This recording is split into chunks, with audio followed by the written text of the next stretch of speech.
Estamos fazendo a meditação da Bíblia em ordem cronológica. É por isso que nós saltamos alguns livros, e é normal, porque eles compreendem dentro de um período. Falamos de Oséias, voltamos a Isaías, estamos lendo sobre o rei Ezequias, então nós estamos lendo dentro desse período do rei Ezequias o que o profeta Isaías escreveu. Hoje, Isaías, capítulo 29. Vamos pedir a direção? Senhor Jesus, que o Senhor, através do Espírito Santo, esteja iluminando o nosso entendimento. Que a tua luz, que nos faz entender e nos mostra todas as coisas, venha estar, através dessas palavras, também nos iluminando para que possamos prevalecer e permanecer de pé até o fim. Então ele começa: ai de Ariel, Ariel, a cidade onde Davi acampou, acrescentai ano a ano, e sucedem-se as festas. O comentário diz: Ariel era o nome usado para designar Jerusalém. Essa cidade era conhecida como a sede da adoração ao Altíssimo, pois ali ele manifestava o seu fogo na terra. O altar do holocausto foi aceso pelo próprio Deus, o que significa que na obediência e na comunhão do povo com o Senhor, os inimigos seriam consumidos. Mas no desprezo aos seus mandamentos, a cidade, fortaleza e os seus moradores sofreriam os danos.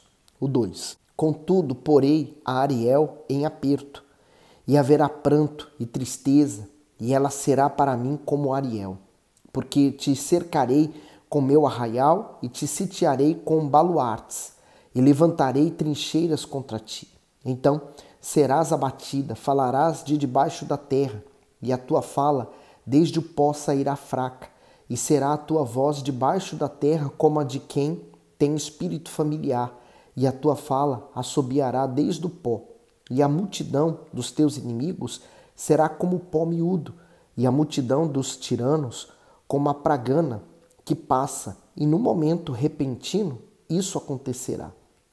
Do Senhor dos Exércitos será visitada com trovões, e com terremotos e grandes ruídos, com tufão de vento e tempestade, labareda de fogo consumidor. O comentário dos 5 e 6. Visitada com trovões e terremotos. Jerusalém vivia constantemente ameaçada por nações estrangeiras. A quantidade de inimigos era comparada ao pó da terra. No entanto, o Senhor prontamente os dissipava de forma grandiosa e repentina. O exército de Senaqueribe, por exemplo, sofreria com o extermínio de 185.000 soldados. Veja que o juízo de Deus sobre uma pessoa ou sobre uma situação pode ser súbito e irreversível. Por isso, é loucura o ser humano agir com rebeldia e fazer do Todo-Poderoso o seu adversário. A maioria das pessoas associa Deus somente ao atributo do amor, porém, se esquece de que ele também é justo e aplica a sua ira naqueles que continuamente insistem em afrontá-lo. Por não ouvir os conselhos de Isaías, Jerusalém sofreria com a destruição. E eu estava a pensar, quantas vezes Deus livrou Israel das mãos dos inimigos. E por vezes o inimigo tinha até mais condições de vencer Israel do que Israel se defender e vencer o seu inimigo. Mas a vitória não vinha da força bélica, do armamento, nem dos soldados, mas vinha do próprio Deus. Agora, ela será derrotada porque ela virou as costas para Deus e Deus não está ali para proteger. Como o Salmo 91. Há pessoas que elas gostam de deixar o Salmo 91 em casa aberto para que venha espantar os espíritos maus, para que aquele salmo venha trazer proteção. Porém, se a pessoa não obedecer os primeiros versículos do Salmo 91, as demais promessas que ali estão contidas também não vão acontecer. Porque primeiro eu tenho que ter uma preocupação, estar no abrigo de Deus. Quando eu estou no abrigo de Deus, o restante tudo vai dar certo. Continuando no 7. E como sonho e uma visão de noite será a multidão de todas as nações que hão de pelejar contra Ariel, como também todos os que pelejarem contra ela e contra a sua fortaleza e a puserem em aperto.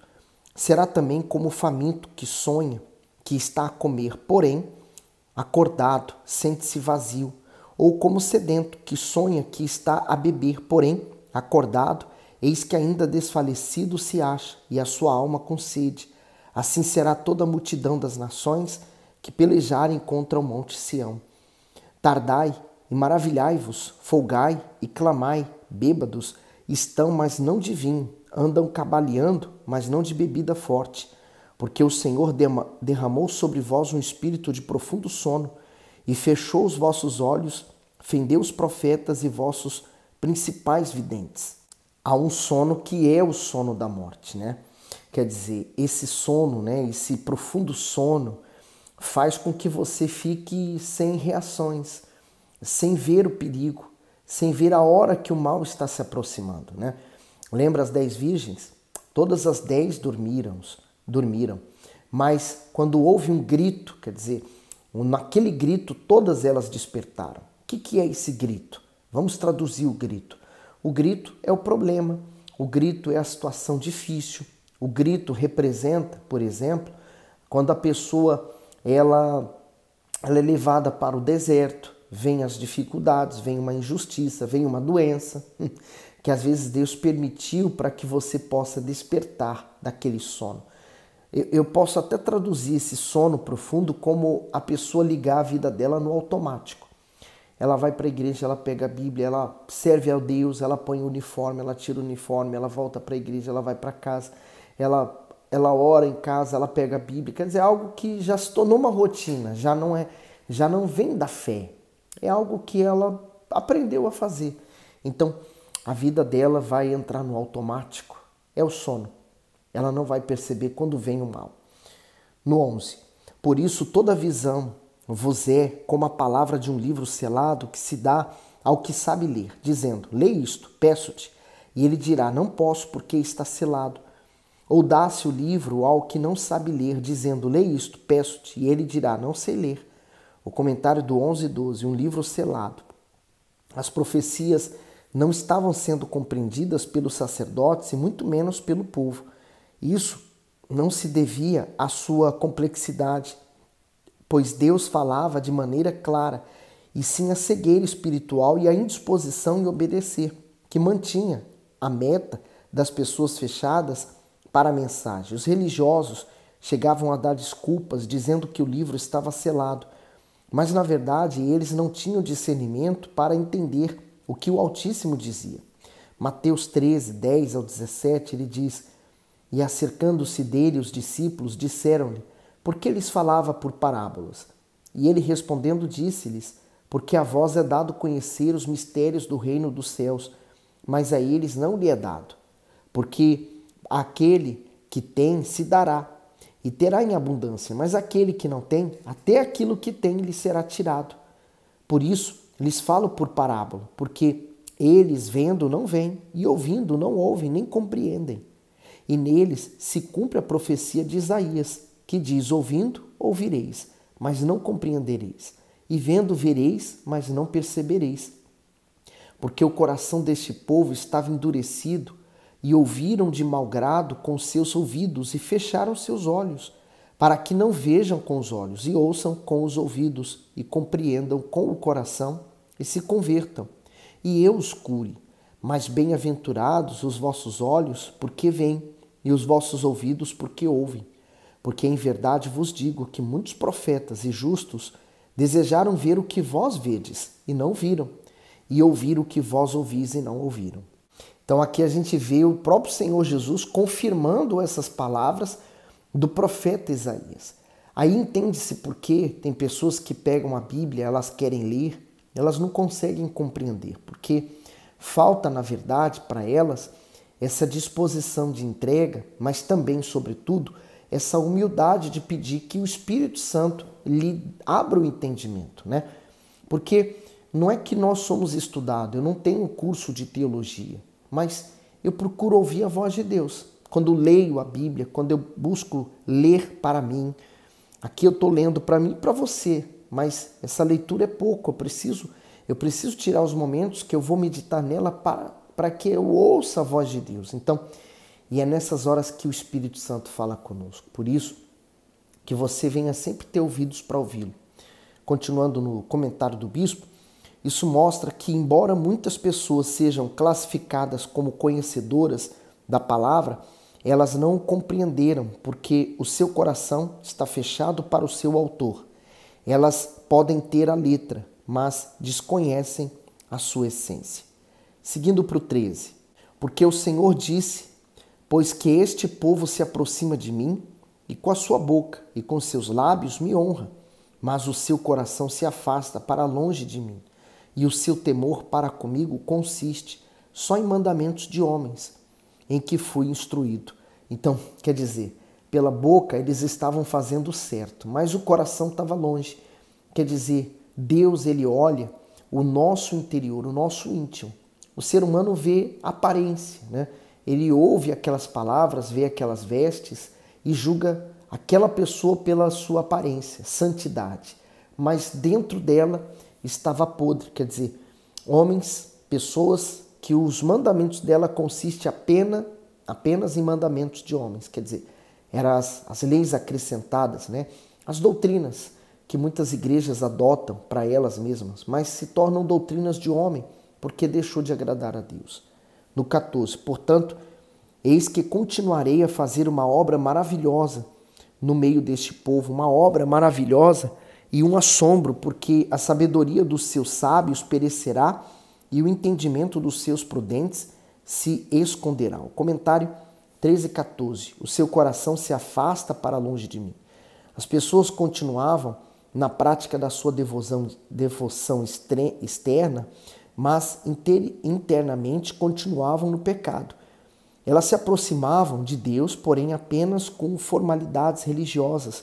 Por isso ele as reprovava. Embora o culto e os sacrifícios fossem mantidos, a fé não era mais sincera, pois o povo não tinha mais afeição pelo Altíssimo. Isto é, Israel preferia ouvir as opiniões alheias a se curvar às leis divinas. Mateus 15, 8 e 9, este povo se aproxima de mim com a sua boca e me honra com seus lábios, mas o seu coração está longe de mim. Mas em vão me adoram, ensinando doutrinas que são preceito dos homens. Continuando o comentário do bispo, isso mostra que de nada adianta ter conhecimentos bíblicos e louvar a Deus com palavras se não houver atitude de honrá-lo com a própria vida. Muitos estão mortos na fé, apesar de se considerarem cristãos e frequentarem uma igreja por anos, porque não tomam a atitude de sacrificar o pecado. Por isso, Apocalipse 3, do 1 ao 6 diz: e ao anjo da igreja que está em Sardes escreve: e se diz o que tem, os 7 Espíritos de Deus e as 7 estrelas, conheço as tuas obras, que tens nome de que vives e está morto. Sê vigilante, confirma os restantes, que estão para morrer, porque não achei as tuas obras perfeitas diante de Deus. Lembra-te, pois, de onde tens recebido e ouvido, e guarda-o, e arrepende-te. E se não vigiares, virei sobre ti como ladrão, e não saberás a que horas sobre ti virei. Mas também tens em Sardes algumas poucas pessoas que não contaminaram as suas vestes, e comigo andarão vestidas de branco, porquanto são dignas. O que vencer será vestido de vestes brancas, e de maneira nenhuma riscarei o seu nome do livro da vida, e confessarei o seu nome diante do meu Pai e diante de seus anjos. E quem tem ouvidos, ouça o que o Espírito diz às igrejas. Finalizando o comentário, diante disso está destruindo pouco a pouco a si mesmo. Tudo que é feito a Deus com hipocrisia é em vão. Então, assim Deus considerava aquela nação, né? Eles já estavam se perdendo na sua fé. Assim também acontece com a pessoa dentro da igreja, que ela vinha numa fé, mas aos poucos ela foi se deixando carregar pelos maus olhos, carregar pelas coisas ruins que o mal vinha trazendo para ela, e aos pouquinhos ela foi perdendo essa fé, ela foi perdendo o amor, o primeiro amor, e ela foi esfriando, né? A pior condição que tem para o ser humano é o esfriamento na fé. O que acontece? Ela deixa de orar, ela deixa de jejuar, ela deixa de ver as coisas sagradas, ela deixa de fazer os propósitos, ela pega até um simples folheto onde o pastor pediu para ela escrever um pedido, por exemplo, ela larga em qualquer lado, ela vai na reunião e esquece, quer dizer, ela já não está mais vivendo as coisas da fé, ela está vivendo as coisas desse mundo. Aí seguindo para o 15, ai dos que querem esconder profundamente o seu propósito do Senhor e fazem as suas obras às escuras e dizem: quem nos vê e quem nos conhece? Como se fosse possível se esconder de Deus, né? Como se fosse possível. Deus não está vendo as atitudes e os erros que ela comete. No 16, vós tudo perverteis, como se o oleiro fosse igual ao barro, e a obra dissesse do seu artífice: não me fez? E o vaso formado dissesse do seu oleiro: nada sabe. Veja se não é isso, né? Às vezes a pessoa faz como se Deus não fosse Deus, ou ela faz como se Deus fosse um ser humano igual a ela. Eu quero isso agora e tem que ser agora, meu Deus. Ele esqueceu que ela é apenas um vaso e que ele é o oleiro. 17. Porventura, não se converterá o Líbano, num breve momento, em campo fértil, e o campo fértil não se reputará como um bosque? E naquele dia os surdos ouvirão as palavras do livro, e dentre a escuridão e dentre as trevas os olhos dos cegos as verão. Sabe, como vi um comentário recentemente de um invisual, e ele falou assim que muitas pessoas que têm todos os sentidos, né, os 5 sentidos do ser humano, são pessoas que vivem mais cegas do que aqueles que não têm, por exemplo, a visão ou a audição. Por quê? Porque eles desenvolveram um 6º sentido. E esse 6º sentido que eu me refiro agora é a fé. Pessoas que às vezes elas não têm como ler, ver, mas elas se entregaram de tal maneira para Deus que Deus tem revelado a fé delas, a fé nelas. Então, há pessoas que, mesmo em visual, elas sabem ver. Por exemplo, aquele cego de Jericó, ele soube reconhecer que Jesus era filho de Davi. Enquanto muitos religiosos que estavam aquela volta, a volta de Jesus, mas com desejo de criticá-lo, viam ele como mais um impostor, mas não como o Messias consagrado por Deus. 19.